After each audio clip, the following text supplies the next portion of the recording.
Qu'est-ce que tu aurais envie de dire à la version de toi qui démarre son chemin de développement personnel, spirituel ou de transformation? Imagine que cette version de toi, il y a quelques années ou quelques mois, se pose en méditation pour rencontrer sa future self, son futur moi, et que ce futur moi, c'est toi aujourd'hui, ici et maintenant. Qu'est-ce que tu dirais à cette part de toi qui démarre, qui a envie, qui est prêt ou prête? C'est dans cet espace de silence, d'introspection, d'écriture, de danse et en pleine nature que ce partage m'a été inspiré ou insufflé. En fait, l'exercice était de reprendre contact avec le début du chemin, quand le chemin est devenu plus sérieux, plus réfléchi, plus conscient. Et d'aller regarder ce qui s'est passé, ce qui s'est transformé, ou ce qui a pris un petit peu plus de temps peut-être, ou ce qui est encore en cours de transformation, et d'aller faire une rétrospective de notre parcours personnel. Et bien souvent, dans mes débuts, quand je cherchais des chemins ou des réponses, je connectais à ma future moi. Et je me rends compte qu'aujourd'hui, je suis la future moi, de la version de moi qui a démarré. Donc moi, mon cheminement, il a démarré plus sérieusement à New York en 2013 et lors de ma rencontre avec l'hindouisme, le bouddhisme et Amma et une belle communauté bouddhiste qui pratiquait, qui était sérieuse et qui était dévouée. Et le reste, ça s'est déployé à son rythme, à sa manière, mais j'avais envie de regarder un petit peu ce que j'avais appris et ce que je pourrais transmettre potentiellement pour orienter cette version de moi qui démarrait.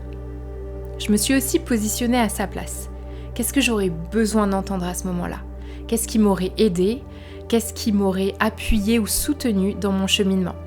Voilà, aujourd'hui j'ai envie de te partager toutes ces sagesses, les unes après les autres et de manière simple, peut-être pour t'aiguiller toi sur ton chemin, ou t'inviter à faire aussi ce travail d'introspection, une rétrospective de ton cheminement depuis le jour où tu as déclaré à l'univers « Il est temps que ça change ». Bienvenue dans Odyssée de la conscience. Je t'invite dans ce podcast à prendre le chemin retour vers ta nature profonde, en embrassant avec amour ton processus graduel, ascensionnel et libérateur. Ensemble, on plonge au cœur d'une humanité ordinaire et simple. Et de cet espace, on découvre cet océan de conscience silencieux qui vibre en nous tous depuis toujours.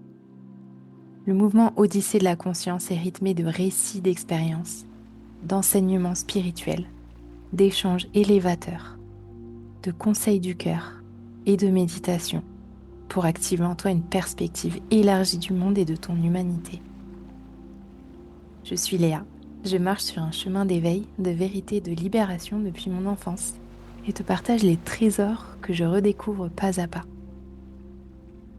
J'enseigne la méditation de pleine conscience, la méditation Vipassana, le Reiki et je suis aussi mentor de vie spirituelle. Respire en conscience, sens ton corps dans ta posture. Accepte ton état d'être tel qu'il est ici et maintenant et ouvre ton cœur à ces mots.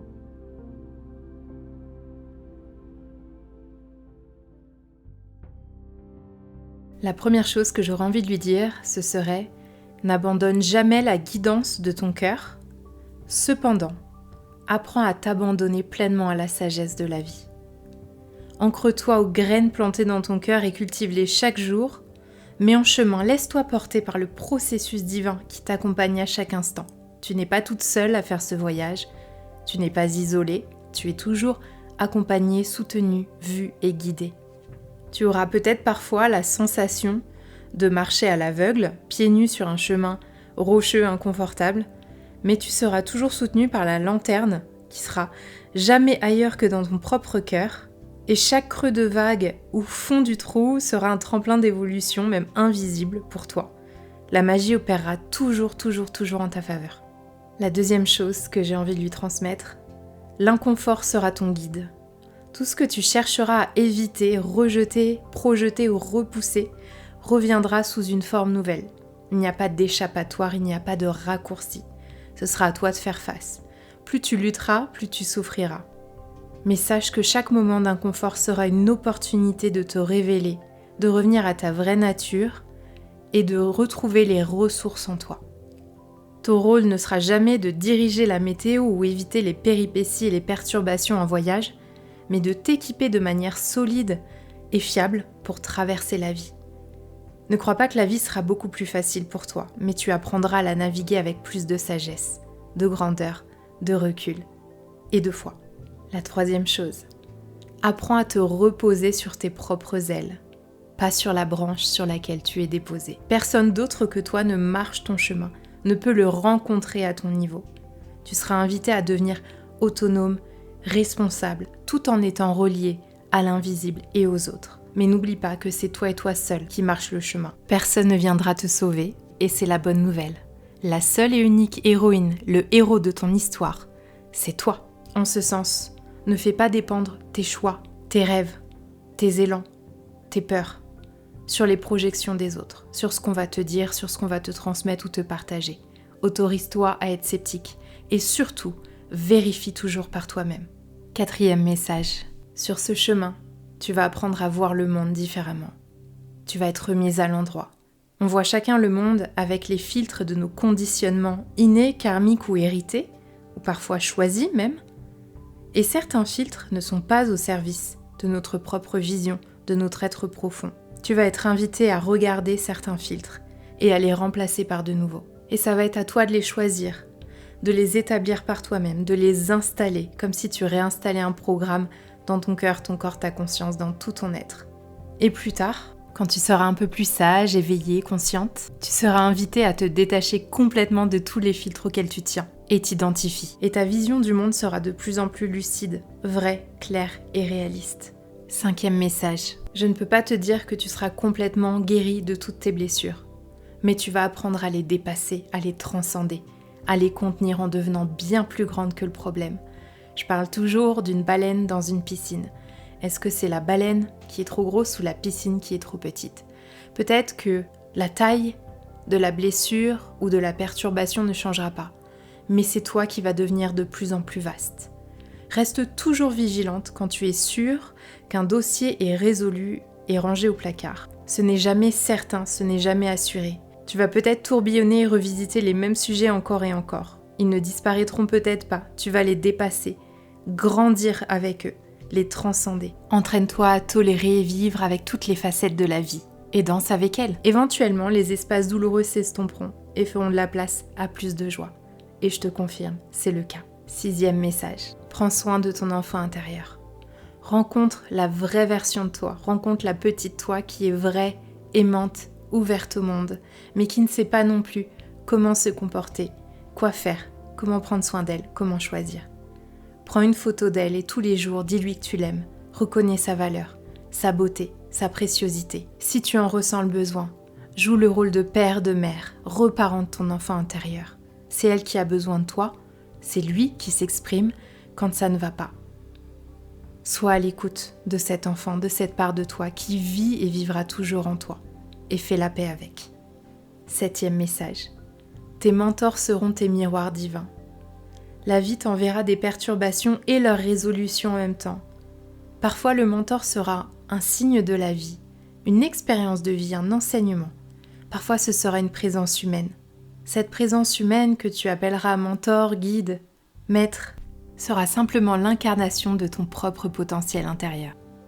Lorsque tu trouves les mentors qui te comprennent, qui croient en toi, qui veulent ton bien, navigue et chemine avec eux. Et je te confirme, ils vont te mener tellement plus loin que tu ne le penses.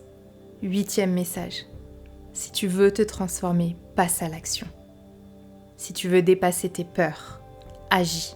Va vers tes plus grandes peurs et prouve-toi qu'elles sont illusoires et que tu peux les dépasser. Ça ne se passe pas dans l'analyse, pas dans l'intention, pas dans l'écriture, pas dans le mental, mais dans l'action. Ça va te demander du courage, mais tu vas te le prouver à toi-même, tu vas réussir. Et ta zone de confort dans le monde va s'agrandir. Tu ne seras pas en réelle sécurité si ta sécurité est fondée sur le contrôle. La vraie sécurité, c'est être en sécurité dans l'imprévu, dans l'inconnu, dans l'inconfort. Tu vas vivre et voyager, explorer le monde, rencontrer plein de nouvelles personnes, essayer plein de nouvelles choses. C'est ça qui va renforcer ta confiance en toi et va faire taire les peurs à l'intérieur de toi. 9e message. Trouve tes arts, trouve tes médecines. Essaye, teste, expérimente et vois ce qui marche pour toi. Vois ce qui reste sur la durée. Quand quelque chose te parle et te fait vraiment du bien, quand quelque chose résonne en toi et que tu en vois les résultats, que c'est palpable et matérialisé, fonce, continue, ne lâche rien. Et dans cette exploration, ton allié sera la solitude, du temps pour toi, du temps auprès de toi, pour aller à ta propre rencontre et pas à la rencontre de ce que les autres attendent de toi. Pour chacune de ces 3 sphères, le corps, le cœur et la conscience, trouve un art qui va te parler, te reconnecter à toi au quotidien. Parce que c'est dans cette reconnexion à ces 3 parts de toi, ces 3 aspects de toi, que tu vas pouvoir entrer en harmonie avec toi-même et avec le monde. Mais ça va te demander à toi d'aller les chercher, d'aller les expérimenter, d'aller explorer. Va trouver ce que tu aimes, ce qui fonctionne. 10e message. Apprends à connaître le mode d'emploi de tes systèmes, de ton corps, de ta conscience, de ton cœur. Imagine que tu voyages dans un véhicule, dans un vaisseau. Il va te falloir apprendre la mécanique, les fonctionnements de ce vaisseau, ce dont il a besoin pour fonctionner, pour opérer de manière optimale. Apprends ce mode d'emploi. Peut-être que tu vas chercher dans l'astrologie, le design humain, l'ayurveda, le signe chinois, la numérologie. Tout ça, tu vas aller regarder, tu vas aller contempler, tu vas aller observer. Parfois, tu trouveras des réponses convenables et fiables, et parfois non. Ce sera encore une fois ton exploration, ton travail de rencontre avec toi-même. Apprends ton mode d'emploi, et une fois que tu le connais, que tu le maîtrises, que tu as appris à en prendre soin, tu pourras en effet t'en détacher parce que tu n'es pas ce mode d'emploi. Tu es bien plus que ça. 11e message. Tu vas devoir abandonner, renoncer et perdre des amitiés, des lieux de vie, des objets, des projets, des rêves. Pourquoi ? Parce qu'il y a une force plus grande qui t'accompagne et que parfois, ton mental, tes émotions ne te guident pas au bon endroit. Il va te falloir créer de l'espace pour accueillir de la nouveauté. Il va te falloir transformer plein de choses en toi et autour de toi, changer ces filtres pour accueillir ce qui t'est vraiment destiné. Il faut abandonner la vie que tu croyais être la bonne pour toi, pour accueillir la vraie vie que tu mérites et qui te correspond. Et dans ce renoncement, tu seras aussi invité à renoncer à tout ce qui te rend malade, tout ce qui te coupe de ton potentiel, les habitudes, les croyances, les schémas, pour te choisir pleinement. Ça pourra te sembler être un saut dans le vide, mais je te promets que tu seras rattrapé par l'univers et que la suite sera encore plus belle et majestueuse. 12e message. Tu vas devoir créer tes propres standards de réussite et de vie. Quels sont tes standards de réussite en amour, dans ton métier, dans ta vie, dans ton corps, dans ton bien-être? Peut-être que tu as reçu des standards qui t'ont été inculqués, que tu as été conditionné à croire en certains standards. Remets-les en question. Décide quels sont tes nouveaux standards de vie pour toi et engage-toi à aller vivre selon ces codes. Il n'y a plus de cases à cocher pour les autres. Crée tes propres cases et va les cocher pour toi-même, par toi-même. Tu en es capable. 13e message. S'il y a un désir très fort dans ton cœur, il n'a pas été planté par hasard. Il est déjà réalisé. Les désirs de ton cœur ne sont pas à manifester. Ce sont des prémonitions de ce qui est possible pour toi et de ce qui est déjà réalisé, réalisable dans un plan plus vaste. Et ces prémonitions, puisqu'elles sont là, elles ont une raison d'être et d'exister. À toi de les poursuivre ou pas, tu as toujours le choix. Mais si tu ne le fais pas, tu le regretteras. Car tu te rappelleras que ton temps est compté et qu'il n'est pas garanti ou acquis. Il est précieux. 14e message. Blâmer le monde ou les autres pour ce que tu ressens à l'intérieur de toi est une perte de temps, d'énergie considérable et ce ne sera pas la voie vers la vérité ou la résolution de tes problématiques. Cherche toujours ta part de responsabilité et abandonne le reste à ce que tu ne peux pas contrôler. Les autres, le monde, n'est que le reflet de ton monde intérieur, de tes perceptions du monde, de ta vision de la vie sur Terre et de toi-même. Celui qui a tout compris à la vie est celui qui ne blâme personne, ni rien, ni même soi-même. Retiens bien ça. 15e message. N'aie pas peur d'être débutante et d'être aussi mauvaise, voire nulle à quelque chose que tu démarres et que tu ne connais pas. C'est là où tu vas bâtir ta confiance en toi et ton ouverture à un panel d'expériences de vie dans plus de confort et d'aise avec toi-même. Au début, ça pourrait être inconfortable, mais je te promets que plusieurs années plus tard, tu pourras être dans n'importe quelle situation, que tu sois débutante, experte ou à un niveau modéré, tu seras quand même confortable avec toi-même parce que tu ne te jugeras pas et tu seras ouverte à l'enseignement, l'apprentissage de chaque moment de l'expérience de vie. Travaille alors à élargir ta zone de confort et non pas la solidifier et la restreindre. Plus tu seras capable d'aller rencontrer le monde tel qu'il est et sous toutes ses facettes, plus tu seras confortable et confiante. 16e message. Il y aura des phases intenses où tu seras invité à vraiment aller creuser à l'intérieur de toi et des phases plus calmes, voire même de vide. Profite des deux et dans ces phases de calme et de vide, profites-en pour intégrer, infuser et laisser poser tout ce que tu as travaillé. Savoure le travail accompli. Mais ne cherche pas constamment à guérir, à changer, te transformer. Laisse la vie t'inviter quand c'est le moment. Laisse les expériences te pointer du doigt vers les axes intérieurs sur lesquels tu peux poser ton attention et ton énergie, mais ne force pas. Et j'en viens au 17e message pour toi. Célèbre-toi, reconnais-toi. N'attends ça de personne d'autre.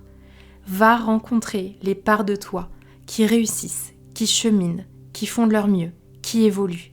Et chaque jour, donne-toi cette force. Reconnais ton parcours, reconnais ton processus, reconnais le chemin parcouru.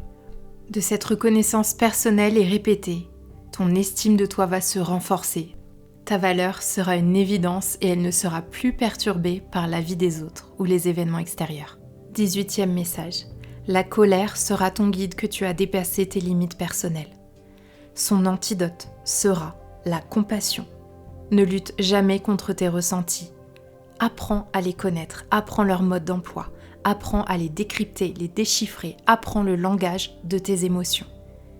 Et sache que l'antidote sera toujours, encore et encore, la compassion envers toi-même et ensuite envers les autres. Tu apprendras à explorer, apprécier, embrasser ta sensibilité, tes émotions, à reconnaître celles qui sont appropriées ou inappropriées pour encore une fois revenir à ton axe, apprendre de toi-même, apprendre de ces expériences et de ces phénomènes qui ne sont que des énergies transitoires. Une fois accueillie pleinement, ta sensibilité sera l'une des parts de toi les plus sacrées et tu les transformeras en un outil d'alchimie, de transmission, de partage, d'amour et d'enseignement pour les autres. 19e message. Offre-toi ce que tu attends des autres. Puise tes ressources dans ta source intérieure et change ce que tu aimerais que les autres changent. Pour ça, tu vas devoir te choisir, te regarder, t'écouter à répétition. N'oublie pas que la répétition sera la recette de ton succès dans toute sphère de ta vie. La vie douce et harmonieuse à laquelle tu aspires existe. Et tu es capable de te l'offrir et de la créer pour toi. 20e et dernier message. Merci pour tout ce que tu vas entreprendre, changer en toi et autour de toi, tout ce que tu vas oser, accueillir et laisser mourir. Merci de ne jamais t'être laissé engloutir par la peur, le doute, la tristesse. Merci d'avoir plongé et de t'être relevé.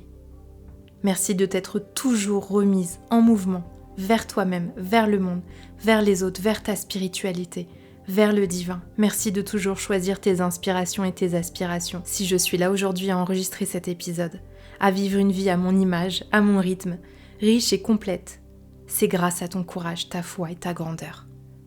En regardant en arrière, je n'ai aucun regret, aucun manque ou aucune frustration, mais un cœur rempli de joie, de gratitude et d'amour pour toi. Et si c'était à refaire, à revivre, je ne changerais pas une seconde de ce parcours. Ici, de ma posture de la future toi, je te regarde et je réalise que l'héroïne, ça a toujours été toi. À l'issue de cet épisode, je t'invite à apporter une réflexion intérieure pour toi-même en fonction de ces messages, ces sagesses que tu as reçues, mais aussi regarder toi. Qu'est-ce que tu dirais à cette version de toi qui démarre, à cet être qui s'éveille? Qu'est-ce qui te vient? Et peut-être que tu rencontres aussi aujourd'hui cette future part de toi, que toi tu en es au début du chemin et que tu aimerais rencontrer cette future part de toi. Pose-toi, ferme les yeux, appelle-la, ressens-la et reçois ces messages. Belle odyssée à toi.